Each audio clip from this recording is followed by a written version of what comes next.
So we've got a brilliant journalist and business person as well in Gemma Acton from Seven, and of course former Ausbiz host as well, to interview Angus Goldman and Alex Harper from Swyftx. Guys, over to you. Gem, have fun. Put your hands together. Come on, a clap and a cheer. Thank you so much for joining us today. Thank you very much for the introductions as well. It saves time from me having to do it, which means we can talk more about the merger, which I'm sure everyone really wants to hear more about. One of the biggest ones, not just in the FinTech landscape in Australia this year, but more broadly speaking in the financial services sector as well. So I will hear straight from the horse's mouth two of the people who know more about the merger than anybody in the entire world. We'll get some questions from that. Now, as mentioned, we have both co-founders here taking on slightly different roles now at the company: Chief Solutions Architect Angus Goldman and co-CEO Alex Harper here. Let's dive straight in. So the merger that was alluded to earlier between Swyftx, the cryptocurrency platform which offers more than 300 currencies, 600,000 odd customers, and that's before the merger, which has now gone through. So Superhero, the low-cost trading platform, bringing with it around 200,000 customers. We're going to hear about why that was the right move and why that's a superior offering in this marketplace today. But let's take a step back before all of that. Let me start with you, Angus. Why did you found Swyftx in the first place? I think it's 4 years ago now. Yeah, thanks, Gemma. So I think to understand how or why we started Swyftx, we've really got to take it back to where both Alex and myself came from prior to that. So I'd been coding since grade 6 in school. I always loved robotics and tearing things apart and whatever else, and just always had that tech focus. Fast forward many years, did some robotics and mechatronics in uni, but then also started getting interested in cryptocurrency. And this was, I think, late 2013. And so I was playing around, funnily enough, with Dogecoin back then. It's still around today, so that's a good sign for it, I guess. But I was involved in the trading aspect of it and working out, what is this thing and how can we also use the underlying technology. And a couple of years later as well, Alex looked to diversify his investments, and he was like, "Oh, Angus knows about cryptocurrency," and so I was the helping hand there to get started on the journey. And I guess over to your start. Yeah, hey everyone. I just got to do the obligatory I don't have COVID, even though I sound like I do. And so I hope we're all having a great conference, and all got full bellies from the breakfast this morning. I know I got scammed by the old the buffet's $15 cheaper if you order it now instead of tomorrow. So they always get you with that one. But yeah, that's the best part about coming and traveling around is the hotel buffet breakfast. But so that's a little bit about me. I love breakfasts. In terms of my background, I've been building businesses since I was 10 years old. I started selling fruit juice on the loose at the local markets, and then from there I started an IT support business. I taught myself to code. Angus and I met in 2012 down in Sydney at like a programming boot camp, which was really awesome. And actually earlier this year we got to launch and run our own boot camp up in Brisbane, so it was really close to home to be able to sort of give back that experience that we once had. And yeah, so from there I also started a credit card payments platform, had a lot of great experiences there. It was sort of my first startup. Then I built a managed services IT company, so you can sort of see where we're going with this. We've experience with technology and finance, and I've been investing since a young age as well. 2017, I wanted to get into crypto. As Angus said, he was my mate that knew all about it, helped me get started, and I guess sort of identified quite a few problems in the way that the offerings were available to Australians at the time, and Angus can probably talk to some of the things we wanted to solve there. Yeah, so one of the biggest things I guess we noticed right off the bat was when Alex had placed his first trade, I think it might have been, and we realised that the price that Alex has paid was not at all ever the price that this asset ever hit, and we kind of questioned that. It was like, how come Google or the charts are saying one price but you paid another price? And it really got us thinking about what's actually going on here. And the long and the short of it was that the liquidity was just not there in Australia. Like you've got these fragmented markets literally all across the world. and you don't have this centralized location to be able to access the best of all of them. So you've effectively got to be on every single exchange to try and get to the best price. And so that was probably the main driver that we had there. There was also a lot of other things like, even the fact that Alex needed to, reach out to me to know where to start. It was not very intuitive to get started. Didn't really know what you're looking at. The language was, quite foreign. And so really understanding those, how to interact with the platform in the first place. And so, I don't know if you want. Yeah, and I guess beyond all of those actual, those sort of issues that we ran into as consumers of cryptocurrency investing in Australia, we also sort of take a step back and think, why did we start investing in crypto? And for us, it was to crypto is not the only thing that we invest in, and it was to build a strong financial future. And so I guess that's the mission that we are on now, which is to set out and make it more accessible for everyone to sort of achieve that vision that we had for ourselves, and are well along that path. So I guess that probably leads into the next set of questions. So you both started in primary school, basically, doing what you're doing. Don't let that put anybody else in the room off who maybe didn't start back then. Let's talk about some of the difficulties that you would have faced along the way. No startup business has a completely smooth ride. Angus, let me start with you and ask, what are some of the hurdles you've faced and surmounted, or not? I'll have to try and pick just a couple then out of all of them. I think the two biggest areas for us, one was around money. You need money to be able to do stuff. And the second thing was also not realizing that as a founder, particularly in a bootstrapped company, which doesn't have that funding to get it going, you've got to do everything, and literally everything. And I guess I'm glad to say that there was two of us at least, so we only had 50 hats each rather than half of everything. Yeah, exactly.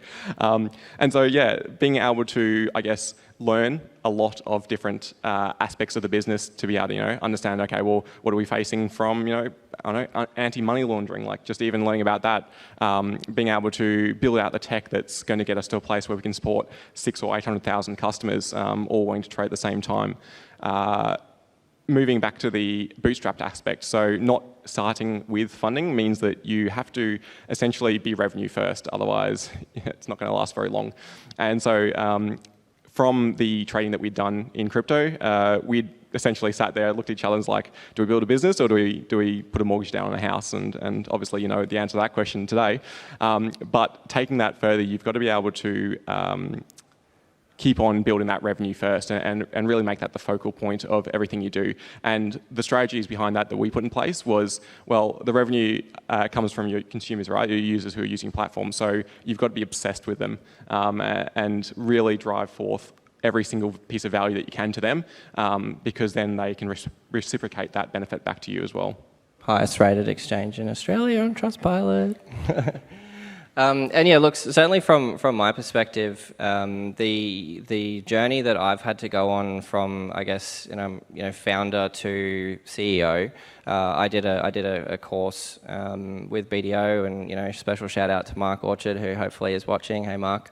That program was really, really crucial to helping me develop and also meet and network and connect with super experienced and capable people. So it's really been a huge personal development challenge for me to go from being the guy that is running around building the thing, or half of the thing, to the guy that is building the thing that builds the thing. So you no longer are writing code or posting Facebook ads. You need to be inspiring the people, providing direction, and that's an incredibly challenging journey to go on, let alone to do it in the space of like 18 months. When we scaled up from less than 50,000 customers to over 500,000. So that's definitely been, and I'm still struggling with that journey today. I would say being completely open and vulnerable on that.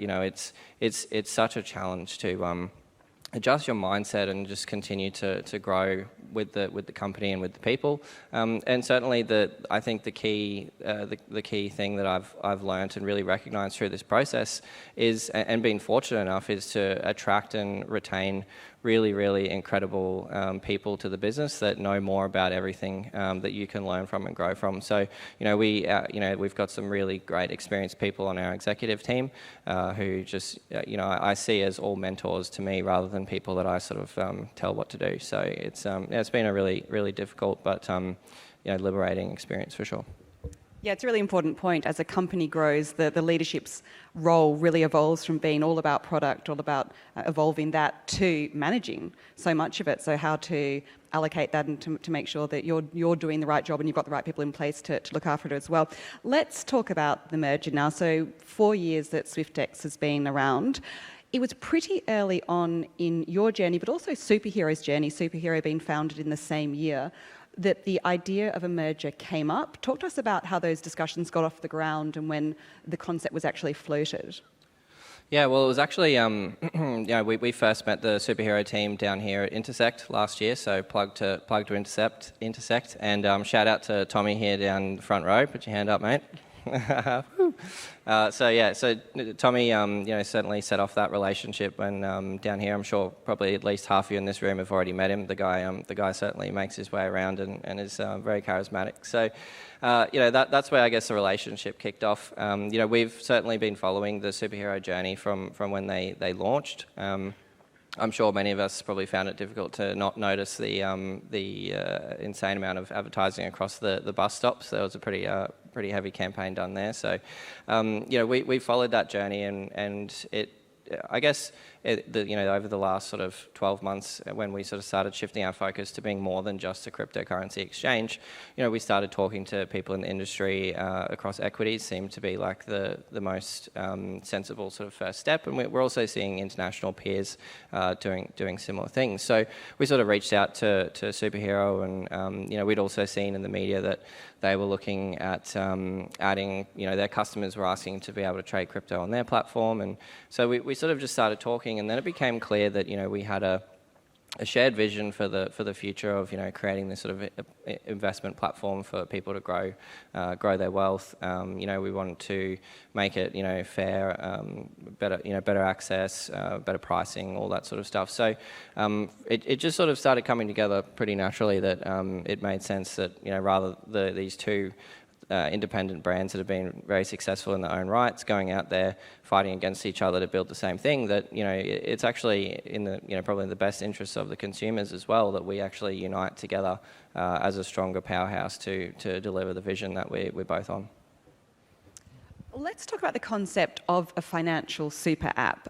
If you think of somewhere like China being the most obvious example, customers are really familiar with this concept and it's just woven into their everyday lives. But we're starting to see the idea of a financial super app develop outside of China, particularly in the US. How comfortable, Angus, let me ask you this one, are customers getting with the concept of a super app? Yeah, I think the value the super app provides is being able to have all that accessibility in the one place. And that comes with a bunch of different facets that provides value back. So whether that's from having like the same kind of interface so that it's easy to be able to transfer knowledge between different product categories, unified reporting, that the customer support that can be just excelled at and delivered across each different stream, I guess, of the platform. There's a lot of different areas where bringing that under the same umbrella really adds that value. And it also provides, I guess, accessibility in that you don't need to know about the third and the fourth and the fifth platform to be able to join up to and get just a little slither of each portion. You have that at your fingertips effectively, and you can move towards that. Yeah, and I think the other thing is that having an ecosystem of products allows you to really deliver more value to customers. And our plan as we continue to grow is that we are focused on investment first, but what we want to do is then add complementary services to that to sort of add to the experience for the customer. For example, we got to focus right now on crypto. We're looking at how does equities connect in with that. There's a future of tokenization across cryptocurrency, which we're really interested to sort of keep our eye on and sort of be involved in, whether tokenizing real world assets and all that sort of stuff. So that's our core focus, and then we want to expand to create more utility within the platform. So, for example, payments. And potentially sort of like banking, so you can get your get your salary paid into your bank account, and then we can set up automatic investment systems and all that sort of stuff. So these things exist currently, but there's it's kind of challenging to set it all up, and you've got to go to all the different right places and actually understand what you need to do. So a big focus for us will be to educate our customers on what building a diverse investment portfolio might look like. Obviously not giving them financial advice, but certainly giving them the tools and the knowledge that they need to make the right decisions to build their own financial future. I think it was only exactly 3 months ago, pretty much today, that the merger was announced. So a lot's happened in that time, but clearly a lot still to do. When do you expect the full integration to have taken place? Geez, that's a really hard question No to answer. I mean, with I don't know how many people have been through mergers before, but there's certainly a lot of moving pieces to bring together, whether that be regulation, culture, technology. All these things need to be considered. Certainly from a regulation perspective, we're very conscious that Superhero is a regulated business, and currently Swyftx is an unregulated business. So it's not uncommon for businesses to offer both regulated and unregulated products. But what's really important to us is that we preserve the regulated business and that continues to operate in that exact way. And one of the strategic things that really drove this connection between Swyftx and Superhero was the complementary teams that we have. So obviously Superhero has this immense experience across operating in regulated environments, and on the other hand, Swyftx has invested very heavily in its people. So we have dedicated legal team, dedicated security team, dedicated IT team, people and culture team. So there's a lot of complements between our two different teams, and this is really, really important as cryptocurrency progresses, and we continue the conversation with policymakers and regulators, that our business is equipped with, that regulatory experience internally. So it's been a key consideration as part of the strategy of bringing these businesses together. And already we're seeing, really great value from our teams talking to each other, learning from each other, and growing. And certainly, we've got the whole Superhero team are equities and traditional financial have a deep experience in traditional finance, and we have a deep experience in crypto. So let's bring those two deep understandings together to be at the forefront of innovation and providing what's going to be the best experience and safest experience for our Australian customers. That's really interesting from the point of view of tech and the associated servers that come with it. I'd love to hear from both of you a little bit about integrating cultures. That's often comes up as a huge topic for any merger, but particularly when you founded your own company, you had a vision for what Swyftx would look like, what it would feel like, the kind of company you wanted to be, the values you'd have. How's it going? Like, how is it going merging that? Yeah, I'd say one of the other elements that just made sense to merging Swyftx and Superhero together is that there was already so much alignment on that front. From the founder's perspective, achieving that investment platform that allows people to be able to define their own financial futures. From the cultural aspect of building these awesome products out and really trying to, or just having that obsessiveness for the customer and what can we do to make their lives easier, better, all the rest of that kind of stuff. So the integration of culture is less about a challenge and more about just a business as usual task almost. While going forward. Yeah, and I think all of the what is it? Culture eats processed sandwich for lunch, I think is a quote that sort of flies around. I don't know how famous it is. Depends who's heard that one before. Yeah, a couple of people. There you go. It's famous. And so for us, that's been a really important part of our journey, is really focusing on culture. So we hired a head of people and culture when we only had 20 staff, which is like unheard of. We invested very heavily in our value of fun, which really brings our teams together. And actually, we every year we have an infamous end of financial year party.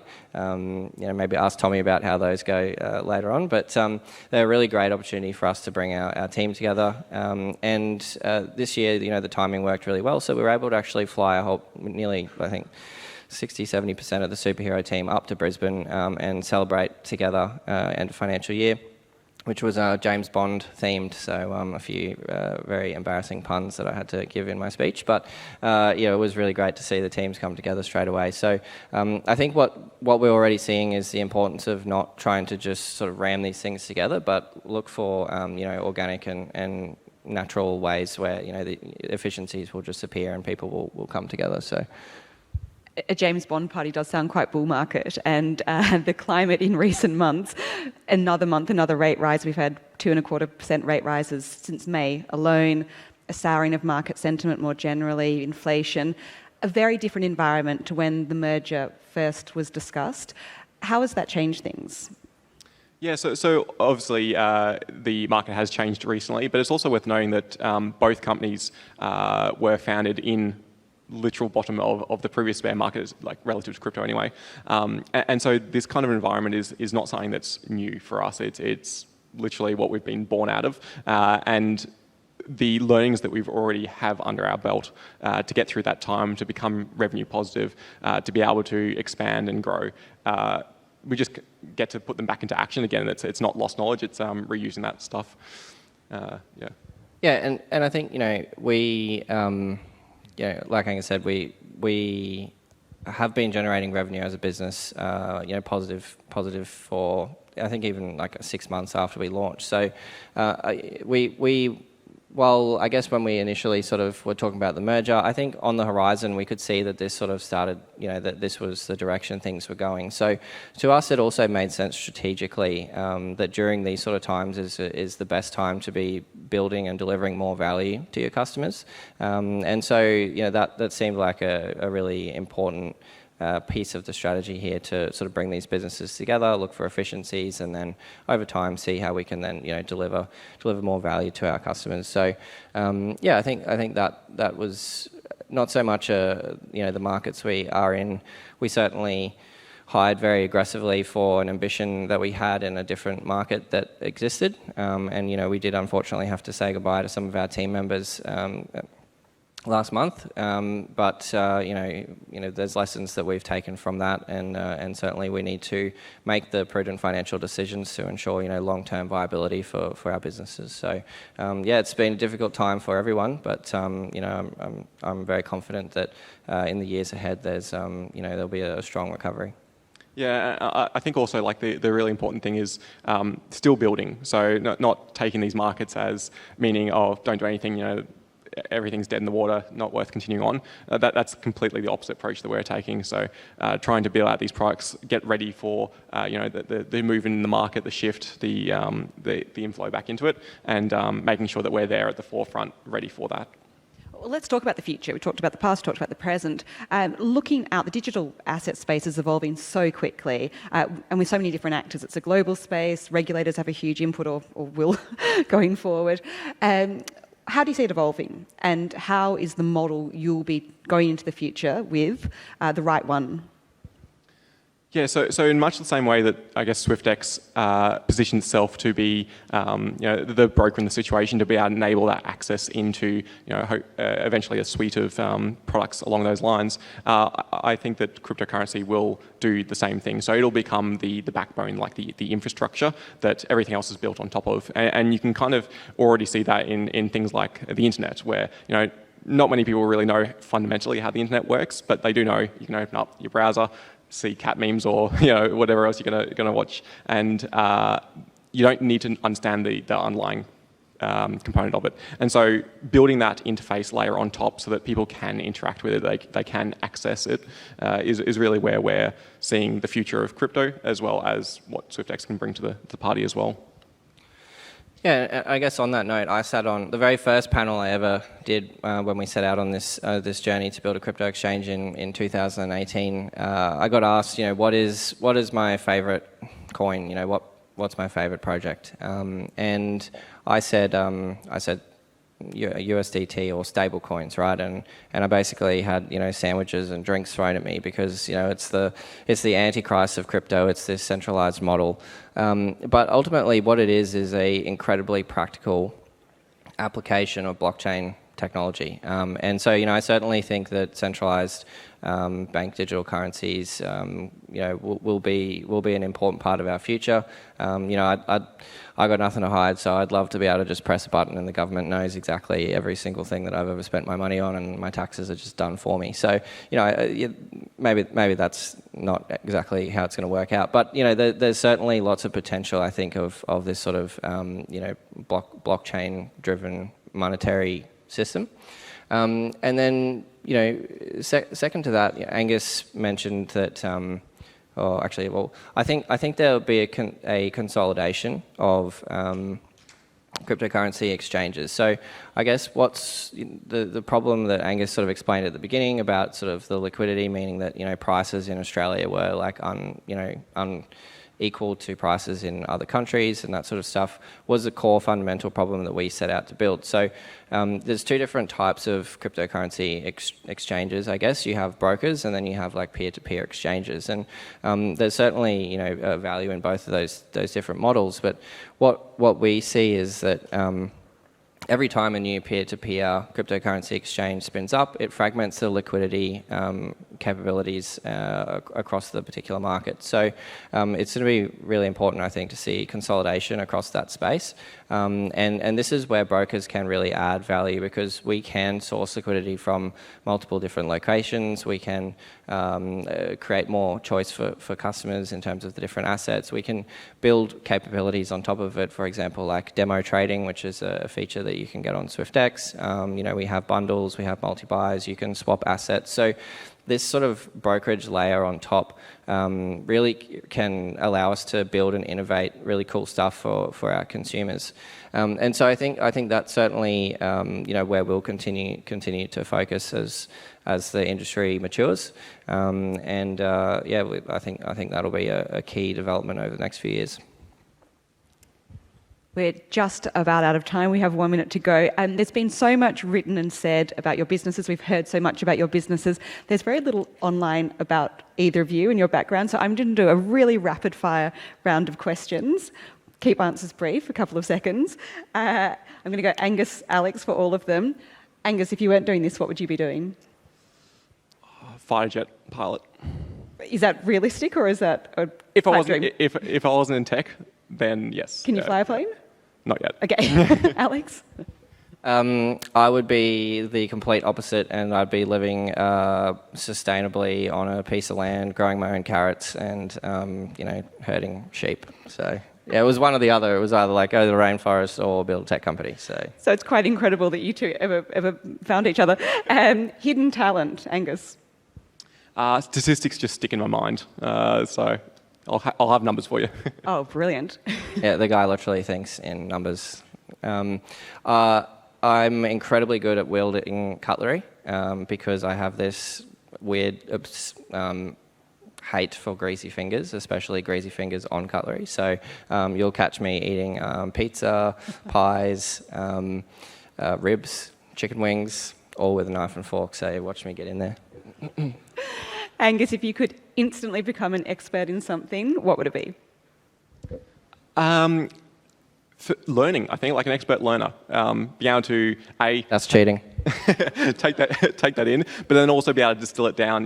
We've got a finite time here, so the best thing I think we can do is learn and then be able to provide what we know back to everyone else. Yeah, I'm going to fully nerd out here and say physics. I want to build rockets and fly in space, and it sounds very Elon Musky, but the guy's a little bit off rails, so not like him. But understanding physics, I think, allows you to solve so many cool problems. Renewable energy, medicine, space. So yeah, I just love that at school, just blowing shit up.